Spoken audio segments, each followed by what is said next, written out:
Assalamualaikum warahmatullahi wabarakatuh. Perkenalkan, nama saya Suli Cahya Lestari, mahasiswi semester 7 Institut Ummul Qura Al-Islami. Di sini juga saya akan memperkenalkan bahwasannya dosen mata kuliah Kepemimpinan Pendidikan Islam yaitu Dr. Ahmad Idovi, MPD. Dan di sini saya akan mempresentasikan tentang mata kuliah Kepemimpinan Pendidikan Islam. Saya akan mempresentasikan tentang kedudukan kepemimpinan pendidikan dalam sistem pendidikan Islam. Bismillahirrahmanirrahim. Wa huwallazi ja'alakum khalaifal ardi wa rafa'a ba'dakum fawqa ba'din darajatil liyabluwakum fima atakum. Inna rabbaka sari'ul iqabi wa innahu laghafurur rahim. Yang mana artinya, dan dialah yang menjadikan kamu sebagai khalifah-khalifah di bumi, dan dia mengangkat derajat sebagian kamu di atas yang lain untuk mengujimu atas karunia yang diberikannya. Sesungguhnya Tuhanmu sangat cepat memberi hukuman, dan sungguh dia maha pengampun lagi maha penyayang. Al-An'am 165. Manusia diciptakan oleh Allah Subhanahu wa Ta'ala ke muka bumi ini sebagai khalifah atau pemimpin. Oleh sebab itu, manusia tidak terlepas dari perannya sebagai pemimpin, yang merupakan peran sentral dalam setiap upaya pembinaan. Hal ini telah banyak dibuktikan dan dapat dilihat dalam gerak langkah setiap organisasi. Peran kepemimpinan begitu menentukan, bahkan seringkali menjadi ukuran dalam mencari sebab-sebab jatuh bangunnya suatu organisasi. Dan dalam menyoroti pengertian dan hakikat dari kepemimpinan tersebut, sebenarnya dimensi kepemimpinan memiliki aspek-aspek yang sangat luas, serta merupakan proses yang melibatkan berbagai komponen di dalamnya dan saling mempengaruhi. Tugas yang paling pokok terhadap manusia adalah beribadah kepada Allah Subhanahu wa Ta'ala, serta menjadi khalifah di muka bumi ini. Sebagai khalifah Allah, maka kelak manusia akan dimintai pertanggungjawaban atas kepemimpinannya. Untuk itu kita harus tahu tentang bagaimana hakikat memimpin dan kepemimpinan itu yang tercantum dalam Al-Quran dan penjelasan Rasulullah SAW dalam kumpulan hadis-hadisnya.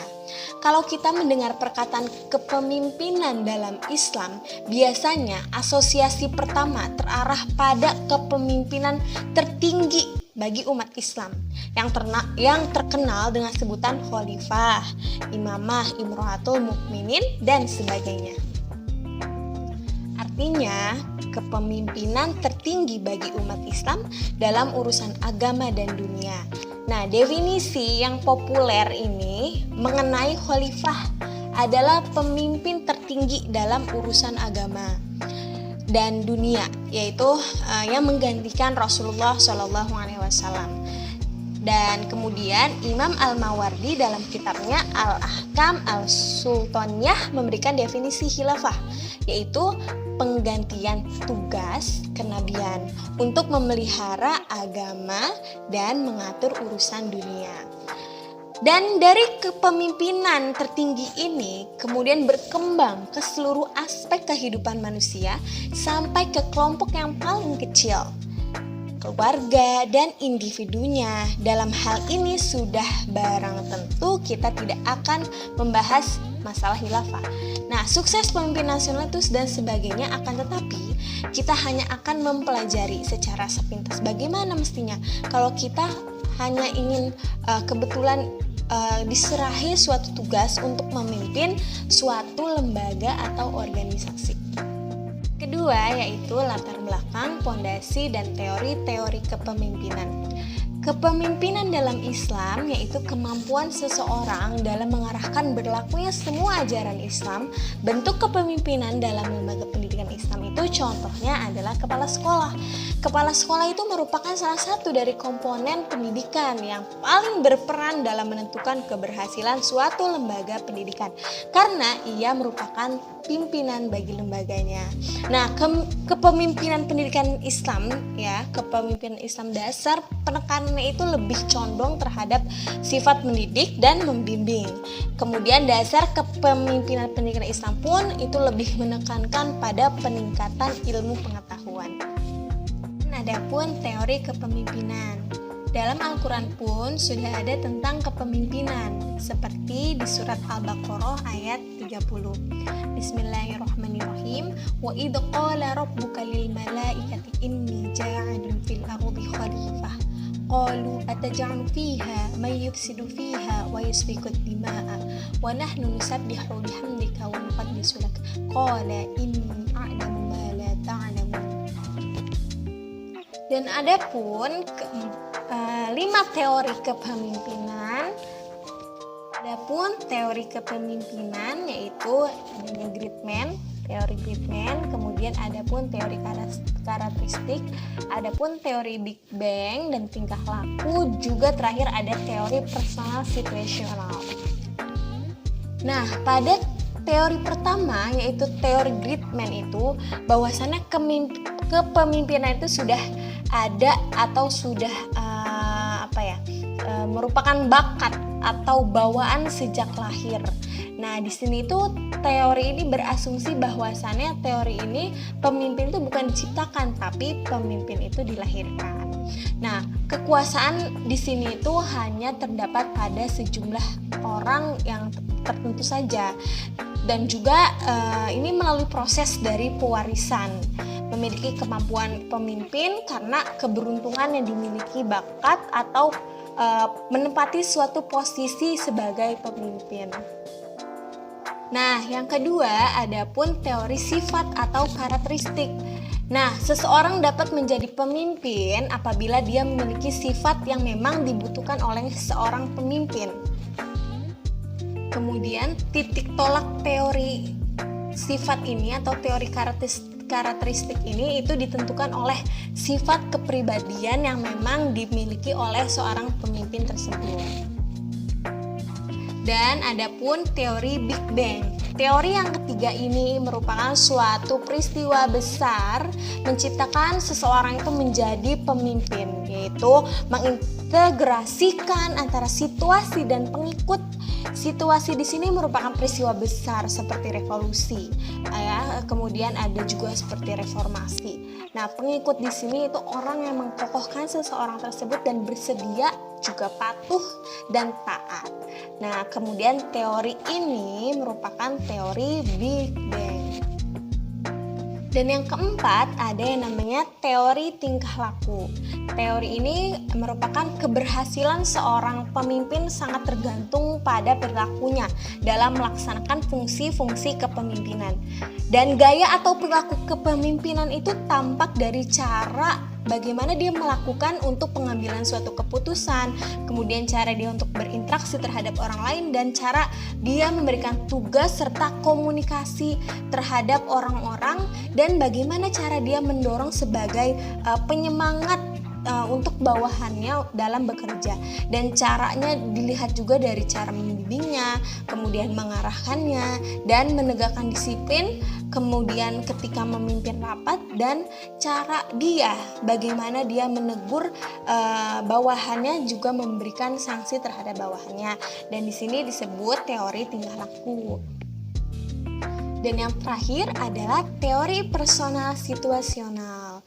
Apa yang dimaksud dari teori ini? Maksudnya adalah kepemimpinan ini itu dihasilkan dari rangkaian 3 faktor.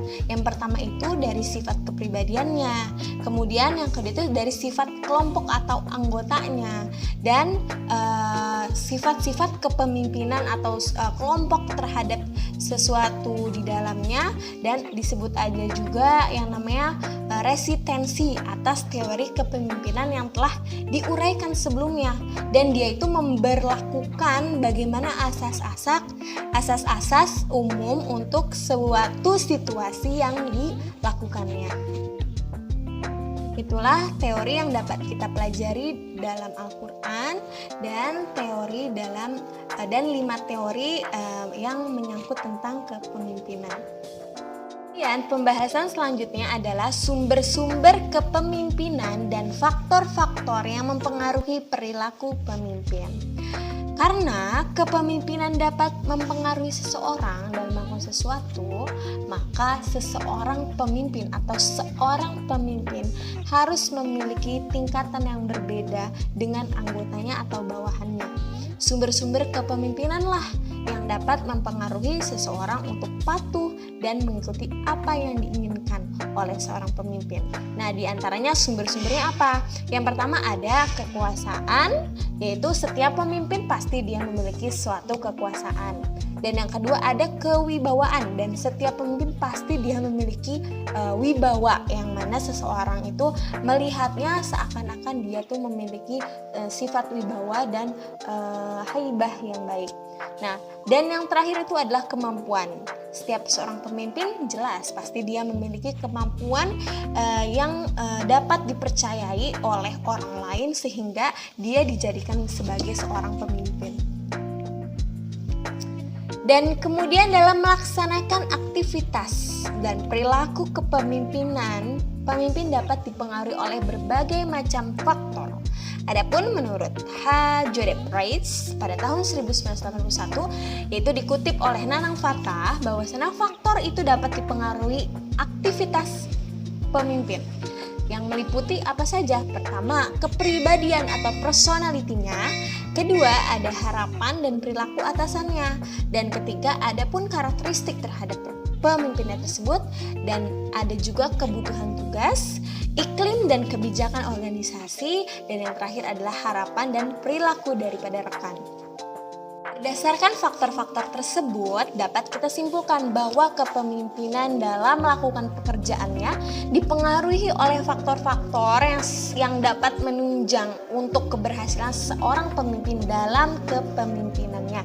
Maka perlu adanya keseimbangan atau keharmonisan interaksi yang baik antara atasan dan juga bawahan. Keempat adalah syarat-syarat kepemimpinan dan pemimpin pendidikan Islam. Kepemimpinan pendidikan Islam, dasar penekanannya lebih condong bersifat mendidik dan membimbing. Dasar kepemimpinan pendidikan Islam lebih menekankan pada peningkatan ilmu pengetahuan. Seseorang pemimpin setidaknya memiliki 7 karakteristik kepemimpinan profesi yang dapat diuraikan sebagai berikut. Yang pertama, seorang pemimpin harus memiliki sifat sidik atau jujur. Yang kedua, seorang pemimpin harus memiliki karakter amanah atau terpercaya. Yang ketiga, seorang pemimpin harus memiliki karakter tablik atau menyampaikan. Dan yang keempat, karakternya itu adalah fatonah atau cerdas. Keempat karakter ini merupakan sifat wajib bagi Rasulullah SAW yang mana kita harus mengamalkannya sebagai seorang pemimpin. Karena seorang pemimpin pada dasarnya kita harus mencontoh Rasulullah SAW agar segala pekerjaan yang dilakukan oleh seorang pemimpin itu bisa mencontohkan daripada sifat daripada Rasulullah SAW. Kemudian sifat yang kelima atau karakter yaitu istiqomah, konsisten, teguh dalam pendirian. Dan kemudian ada pun mahabbah, yaitu dia memiliki rasa kasih sayang. Dan yang terakhir memiliki karakter soleh ma'ruf atau soleh ma'ruf, yaitu baik, arif, bijak. Nah, apabila seorang pemimpin memiliki ketujuh karakteristik ini, maka insya Allah seorang pemimpin itu akan menjadi pemimpin yang baik dan pemimpin yang bijaksana. Pembahasan kelima adalah tipe-tipe kepemimpinan. Nah, di sini ada 10 tipe-tipe kepemimpinan yang akan dibahas. Yang pertama ada kepemimpinan otoriter, yang kedua ada laissez-faire, yang ketiga demokratis, yang keempat pseudo-demokratis, yang kelima ada karismatik, yang keenam ada paternalistis, yang ketujuh ada militaristis, yang kedelapan ada populistis, yang kesembilan ada transformatif, dan terakhir ada visioner. Pemimpin yang sesuai dengan dambaan Islam adalah pemimpin dengan jiwa dan pola sesuai dengan tuntunan Nabi Muhammad SAW atau pemimpin sesuai dengan jiwa kenabian. Pemimpin dambaan umat adalah pemimpin yang membawa umat menciptakan peradaban mulia dan senantiasa mengingatkan kita bagaimana cara meningkatkan iman dan takwa. kepada Allah Subhanahu wa taala seperti yang dilakukan oleh Nabi Muhammad SAW. Karena sejatinya setiap manusia adalah seorang pemimpin, di mana kepemimpinannya akan dipertanggungjawabkan di akhirat. Begitu pula dengan kepemimpinan dalam pendidikan Islam. Nah, tipe kepemimpinan dalam pendidikan adalah modal utama untuk menuju dan mencapai tujuan pendidikan yang baik. Tidak dapat dipungkiri bahwa pendidikan Islam mempunyai pengaruh yang sangat signifikan dalam membina kepribadian para penerus bangsa, di mana pendidikan Islam melahirkan peserta didik yang bertakwa kepada Tuhan Yang Maha Esa, berakhlak mulia, sehat, berilmu, kreatif, mandiri, demokratis, dan bertanggung jawab. Dan keberhasilan mencapai tujuan pendidikan tersebut sangat bergantung pada penyelenggara pendidikan. Penyelenggara pendidikan tersebut harus memiliki jiwa kepemimpinan yang mampu mencapai visi dan misi pendidikan Islam yang maksimal. Nah, di sini pun yang tadi dijelaskan ada pun kepemimpinan berikut tipe-tipe kepemimpinan.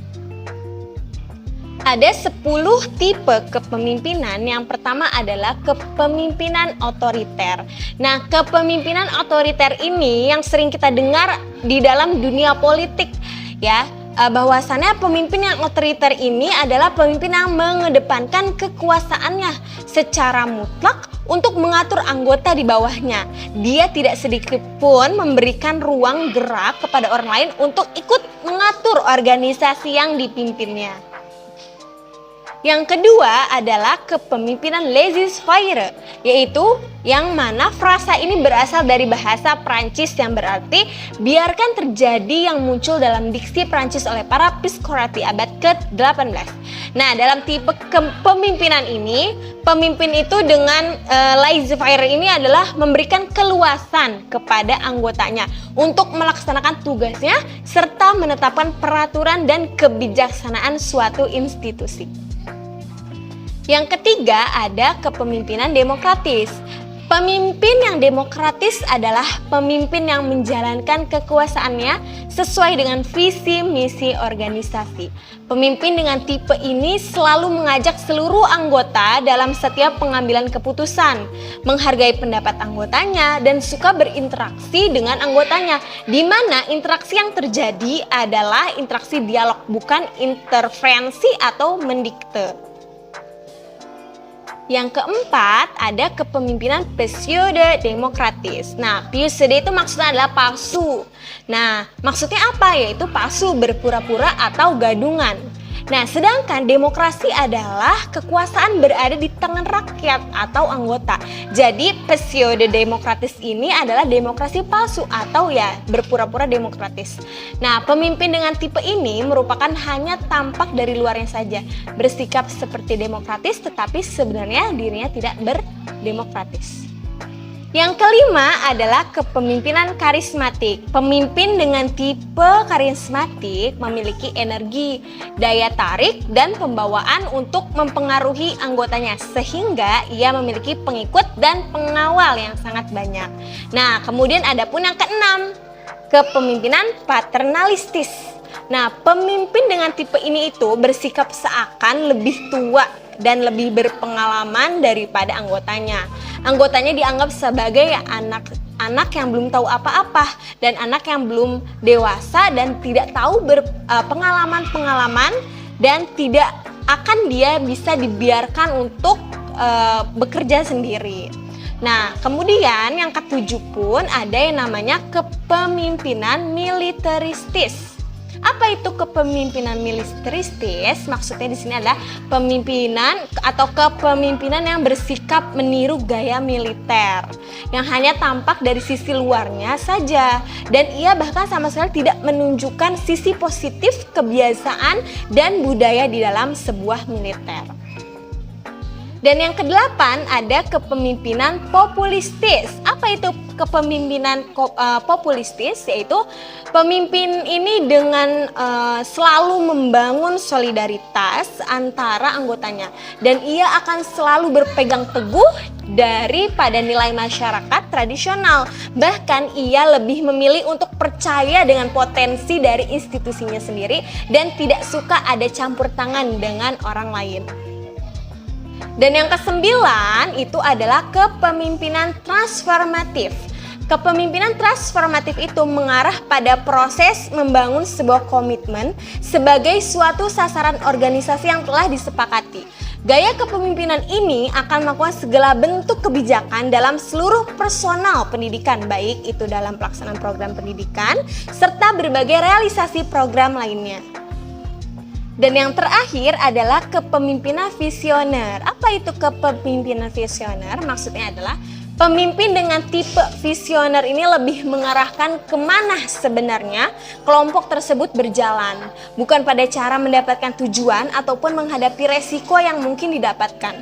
Dan ia akan selalu menggunakan inspirasi bersama dengan kepercayaan diri, kesadaran diri, empati, dan tujuan selaras dengan nilai anggota-anggota yang dipimpinnya.